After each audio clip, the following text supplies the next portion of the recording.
Hey everyone, आज मैं explain करने वाली हूँ गु जिन नान क्यू का थर्ड एपिसोड। अगर आपको मेरा एक्सप्लेनेशन अच्छा लगे तो प्लीज़ मेरे चैनल को सब्सक्राइब कर लीजिएगा। तो चलिए स्टार्ट करते हैं। एपिसोड के स्टार्टिंग में दिखाया जाता है कि जब वान अपने भाई के लिए पानी लेकर जाता है तो उसके पानी को फेंक देता है और वो बेचारा उस टूटे हुए गिलास को जब उठाने की कोशिश करता है तो उसके हाथ में कांच लग जाता है और खून निकलने लगता है। तो उसका भाई ये देखकर थोड़ा उदास हो जाता है क्योंकि उसके भाई वेन की थोड़ी फिक्र भी करने लगा था। वहां पर गुलैंग आता है और कहता है कि ओ मेरे छोटे भाई, तुम्हारे हाथों से तो खून निकल रहा है, चलो मैं तुम्हारे हाथों में बैंडेज लगा दूं। यह देखकर उसका भाई आता है और उसका हाथ पकड़ लेता है और यह देखकर गुलैंग कहता है कि तुम्हें क्या परवाह है, तुम क्यों रोक रहे हो हम लोगों को। तभी वो कहता है कि तुम बिल्कुल अपनी माँ की तरह हो और लोगों के सामने ऐसे दिखाते हो कि जैसे तुम कितने भोले हो। तभी गुलैंग कहता है कि इसे जाने दो।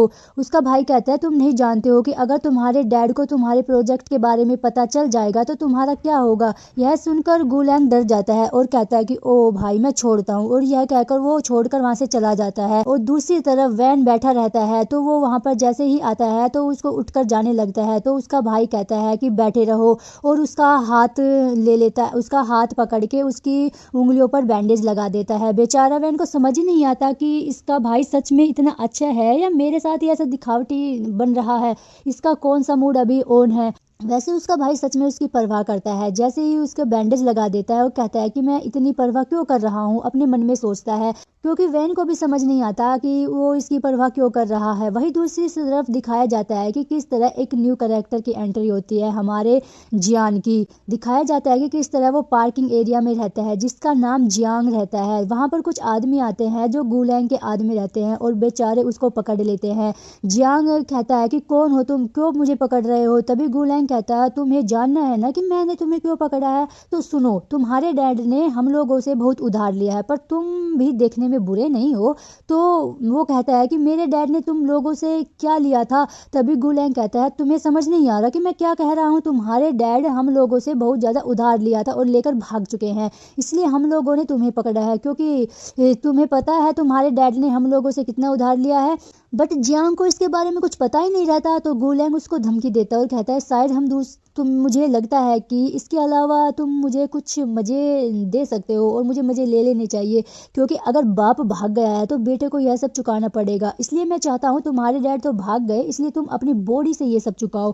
यह सुनकर जियांग कहता है क्या। तभी वो कहता है कि हाँ तुमने सुना नहीं, अब तुम्हें ये ही सब करना होगा और तुम्हें अपनी बॉडी से अपने डैड का उधार चुकाना होगा। बेचारा जियांग कहता है कि प्लीज मुझे माफ कर दीजिए, मैं काम करके मेरे डैड के जितने भी उधार लिए हुए थे मैं सारे वापस कर दूंगा।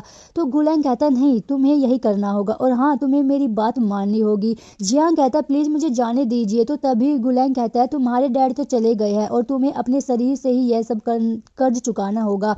और बेचारा जियांग माफी मांगता रहता है और कहता है मुझे छोड़ दीजिए, मैं काम करके आपके सारे पैसे चुका दूंगा।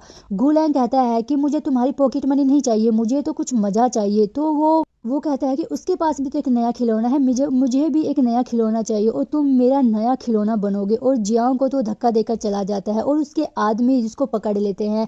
वही दूसरी तरफ दिखाया जाता है कि किस तरह गुलैंग आता है वैन के पास और वैन वहां से जाने लगता है। तभी गुलैंग कहता है ओ मेरे प्यारे भाई, तुम बहुत ही प्यारे हो और तुम यहाँ पे इसलिए आए हो ना क्योंकि तुम जानना चाहते हो कि तुम्हारे मोम डैड का कत्ल हुआ था या एक्सीडेंट हुआ था। सच बताऊं तो मुझे पता है इसके बारे में, तो तुम्हें मैं कुछ बताना चाहता हूँ। तुम्हारे पेरेंट्स के एक्सीडेंट तब हुआ था जब तुम्हारा भाई वापस इस देश आया था। पर वेन रुक जाता है। तभी वो कहता है तुम क्या जानते हो। गुलैंग कहता है मैं जानता हूँ, तुम यहाँ पे इसलिए आए हो क्योंकि तुम जानना चाहते हो तुम्हारे मोम डैड के एक्सीडेंट के बारे में। तुम्हारे मोम डैड और उसके बारे में दोनों ही एक दूसरे से कनेक्टेड है, मैं तुम्हें बताऊंगा, मेरे पास एक प्लान है। तभी वेन कहता है कौन सा प्लान। तभी गुलैंग उसे एक बॉक्स देता है, उसे कहता है पता है ये काम करने से तुम्हें बहुत फायदा होगा।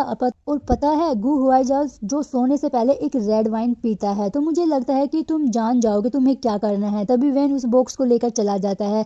दूसरी तरफ गुलैंग के आदमी जियान को पकड़ लेते हैं। तभी गुलैंग जियान से कहता है कि शांत हो जाओ। तभी जियान कहता है कि प्लीज मुझे माफ कर दो। तभी गुलैंग कहता है कि मैं तुम्हें एक वीडियो दिखाता हूँ। और जैसे ही वो वीडियो दिखाता है उसमें जियांग के डैड को पकड़ के रखा हुआ था और कहता है कि तुम जानते हो यह तुम्हारे डैड है और अगर तुम्हारे डैड को कुछ हो भी गया तो वो लोग समुद्र में फेंक देंगे वो मछलियों का खाना बन जाएंगे। इसलिए मुझे लगता है कि तुम्हें मेरे साथ रहना चाहिए, और अगर तुम चाहते हो तुम्हारे डैड को कुछ भी ना हो तो तुम्हें मेरी बात तो माननी ही होगी। यह सुनकर जियांग कहता है मैं कुछ भी करने को तैयार हूँ, प्लीज मेरे डैड को छोड़ दो, और वो उससे भीख मांगता है। तो तभी गुलैंग कहता ओ ऐसी बात है, तुम क्या सच में यह करना चाहते हो? तो जियांग कहता हाँ मैं यह करना चाहता हूँ। तभी गुलैंग कहता है कि चलो तुम्हारी माफी को एक्सेप्ट करता हूँ, और गुलैंग अपने आदमियों से कहता है कि इसको मेरे कमरे में लेकर आओ, और ये सब वैन ऊपर से देख लेता है। क्या आपको लगता है कि वैन इसको बचा पाएगा? ये तो हमको नेक्स्ट एपिसोड में पता लगेगा। तो इसी के साथ यह प्यारा सा एपिसोड खत्म हो जाता है। अगर आपको मेरा एक्सप्लेनेशन अच्छा लगा तो प्लीज़ वीडियो को लाइक शेयर एंड कमेंट जरूर कर देना।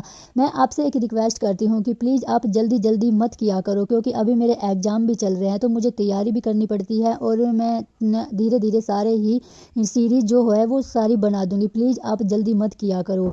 आज के लिए बस इतना ही। Thanks for watching. Bye bye.